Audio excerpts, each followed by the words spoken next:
Hello friends, I'm Dr. Gunjan Baveja, consultant pediatrician from Chandigarh. On behalf of Association of Pediatricians of City Beautiful Chandigarh, we are here with our next video for parent education. 2 अप्रैल को world autism day होता है। हम autism के बारे में बातें करेंगे आज। मेरे साथ है doctor Chhaya. Doctor Chhaya is developmental paediatrician from Chandigarh and she is seeing these patients, kids with autism from the last 15 years.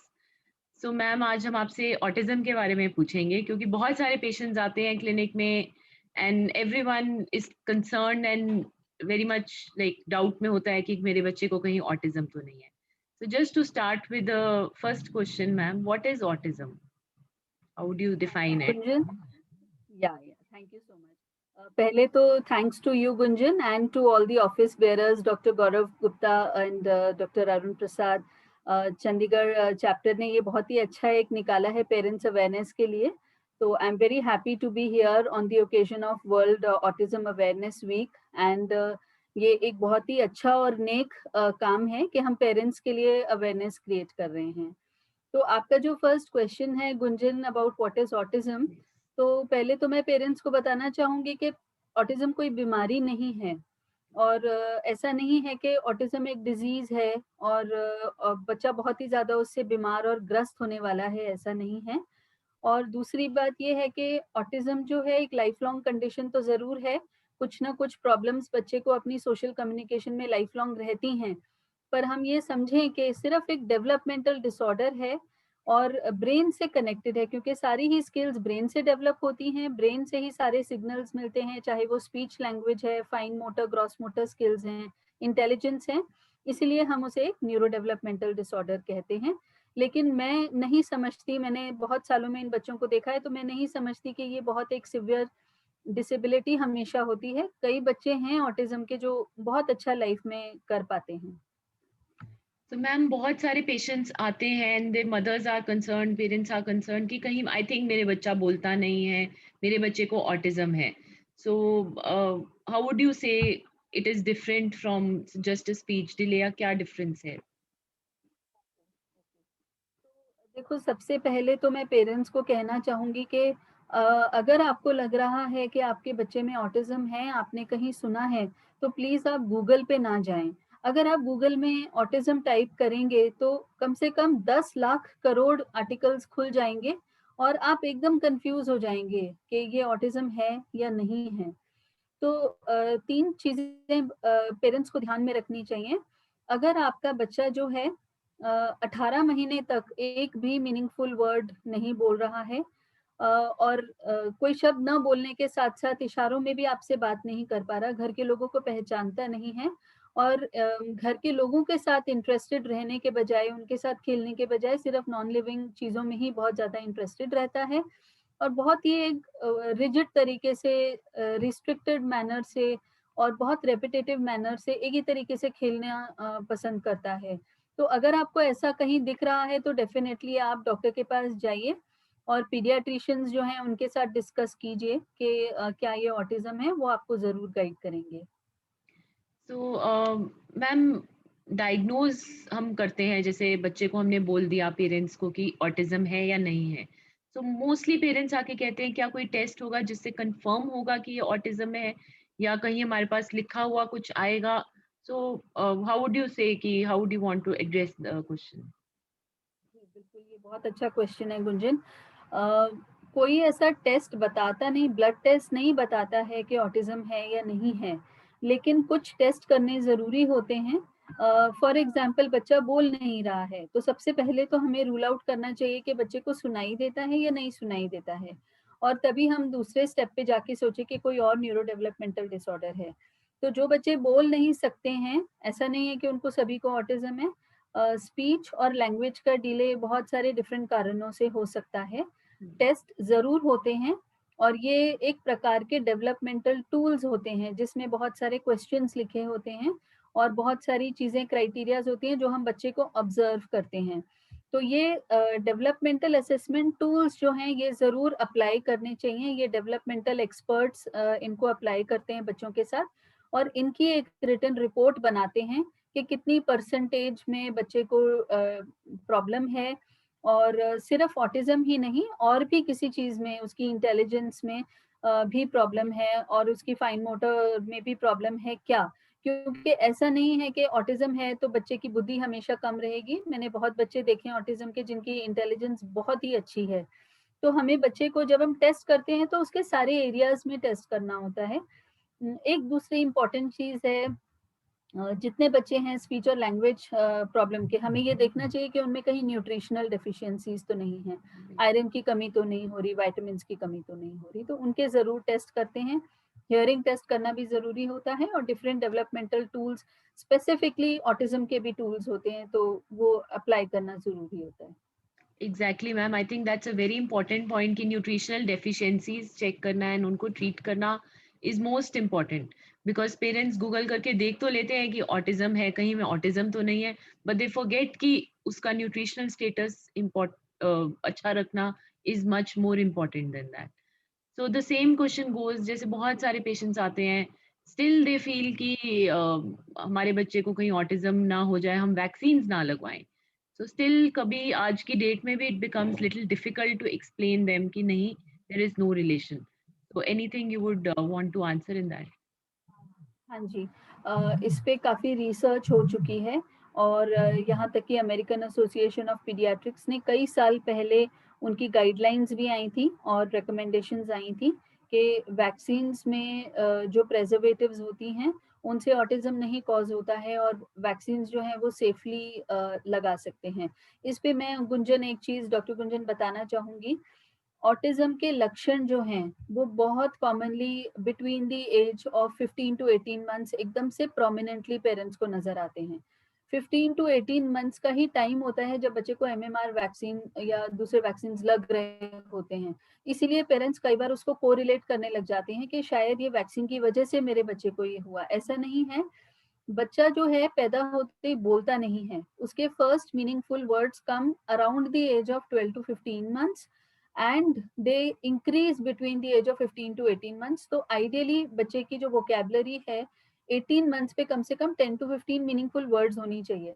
क्योंकि वो नहीं होती और उस समय वैक्सीन भी लगा होता है तो एकदम से अलर्ट हो जाते हैं और दोनों चीजों को कनेक्ट करने रिलेट लगते हैं। करने, exactly. Vaccine are safe and they can be given safely.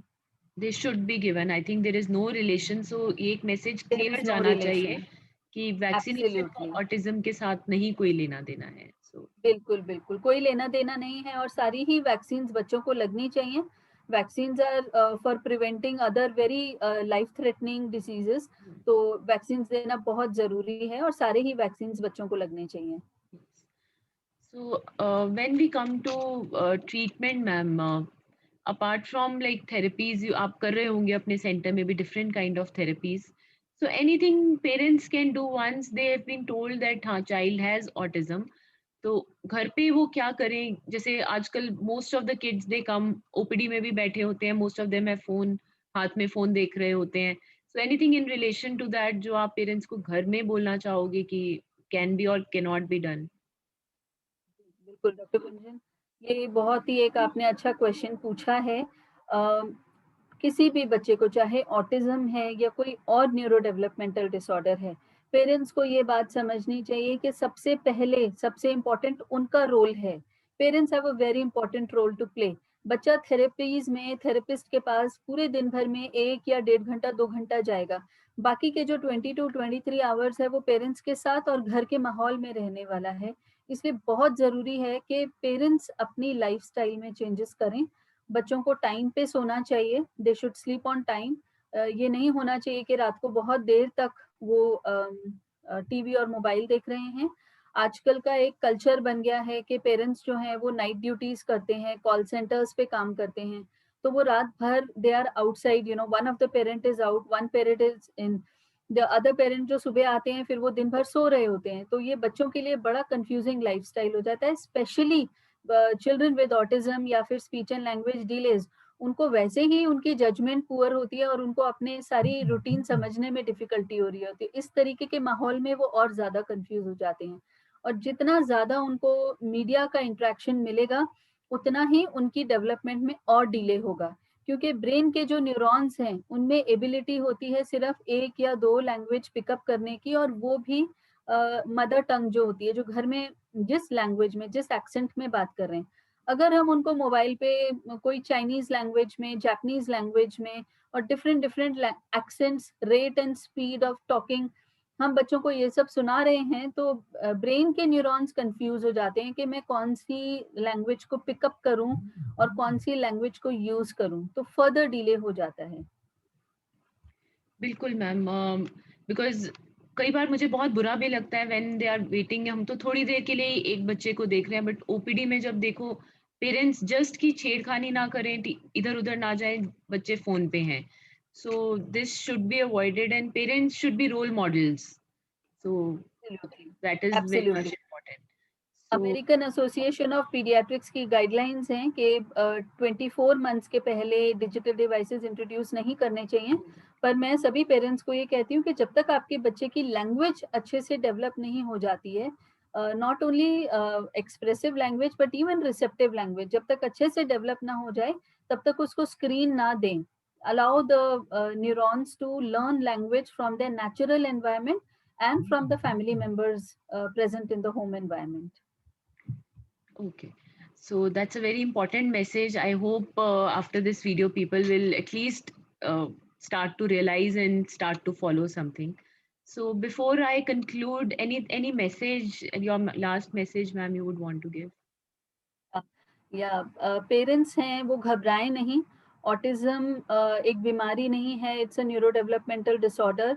और अगर पेरेंट्स एंग्शियस हो जाते हैं, उनके अंदर बहुत एंग्जाइटी आ जाती है, तो बच्चे भी एंग्शियस हो जाते हैं। एक चीज का ध्यान रखें कि स्पीच और लैंग्वेज डिले तो डेफिनेटली आजकल बहुत कॉमन होता जा रहा है और उनके केसेस भी बढ़ते जा रहे हैं। पहले जहाँ पे हम महीने में 2 या 3 केसेस देखते थे, अब हमारे यहाँ डेली के 10 न्यू केसेस आते हैं जिनमें स्पीच और लैंग्वेज डिलेज हैं in children below 6 years of age. तो पेरेंट्स घबराएं नहीं, और एक चीज का ध्यान रखें कि ऑटिज्म जो है एक different kind of a neuro developmental disorder है, जिसमें बच्चा जो है बाहरी दुनिया से कम्युनिकेट नहीं कर सकता, अपने पेरेंट्स को पहचान नहीं सकता और बहुत रेपिटेटिव उसमें बिहेवियर्स होते हैं। तो इन चीजों के लिए ऑटिज्म के लिए पर से कोई दवाई नहीं है, लेकिन उसकी बिहेवियर्स को कंट्रोल करने के लिए कुछ मेडिसिन हैं, लेकिन मेडिसिन बहुत ही जुडिशियसली देना चाहिए। और ये मेडिसिन जो हैं ये बच्चों को बहुत अगर हाइपर एक्टिविटी हो रही है, सेल्फ इंजूरियस बिहेवियर्स हो रहे हैं, बहुत इरिटेबल हो रहे हैं, खाना नहीं खा पा रहे हैं, तभी हम इन दवाइयों को यूज करते हैं, मेडिसिन नहीं यूज करते। ये ध्यान में रखें कि जो 1-to-1 थेरेपीज हैं with special educators, occupational therapist, psychologist, इनके साथ जो थेरेपीज हैं प्लस घर में जो चेंजेस करने हैं, ये ज्यादा इंपॉर्टेंट है rather then giving medicine. Yes, so almost everything ma'am आपने conclude कर दिया है. So I would just like to stress upon एक चीज, घर का एटमॉस्फेयर, घर की जो चीजें हैं, घर में टाइम स्पेंड करना पेरेंट्स को बच्चों के साथ, quality time, at least both parents should have a quality time of at least 1 hour with a child which should be undisturbed. उसमें ये नहीं होना चाहिए कि बीच में फोन आ रहा है फादर को, कभी मदर को कॉल आ रही है, सो वो क्वालिटी टाइम नहीं होगा. Just you and your kids, so वो टाइम होना बहुत जरूरी है.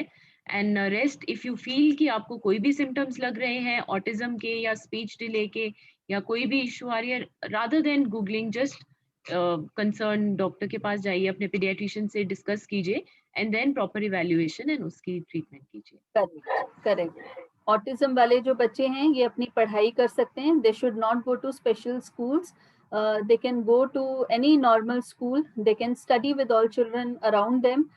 सोशल और कम्युनिकेशन जो स्किल्स हैं वो कम रहते हैं, फ्रेंडशिप बहुत ज़्यादा नहीं डेवलप कर पाते हैं, लेकिन बाकी अपनी एडियल्स जो हैं अच्छी कर पाते हैं अगर उनको हम गाइड कर दें। तो they should not be sent to special schools and they can be in normal schools, पढ़ाई अच्छी कर सकते हैं and they can be productive and they can contribute to the society also. तो हम ऐसा ना समझें कि वो कुछ अलग हैं। मैं ये समझती हूँ कि हर इंसान अलग है, every human being is different. तो हमें उसको as a disability नहीं देखना चाहिए. It is not a disability, it's just that they are growing differently. and we should learn to support them. We should not question them why they are doing this, but we should learn to support them. That should be our goal for life, that we should be able to support them as much as we can. So with this, I would like to thank Dr. Chaya for joining in, and I would also like to thank each one of you for viewing the video. And on behalf of Association of Pediatricians City Beautiful, thanks to all. और गुंजन, मैं ये भी कहना चाहूंगी कि Indian academy of Pediatrics की तरफ से डॉक्टर पीयूष गुप्ता जो हमारे करंट प्रेसिडेंट हैं, उन्होंने अपना इस साल का IP presidential action plan early childhood development पे रखा है। तो हम देख रहे हैं कि उसके तहत भी बहुत अच्छा काम हो रहा है और बहुत अवेयरनेस अभी और आने वाली है पेरेंट्स के लिए, टीचर्स के लिए। सो very happy to be a part of the Indian Academy of Pediatrics programs. Thank you very much. Thank you. Thank you, everyone.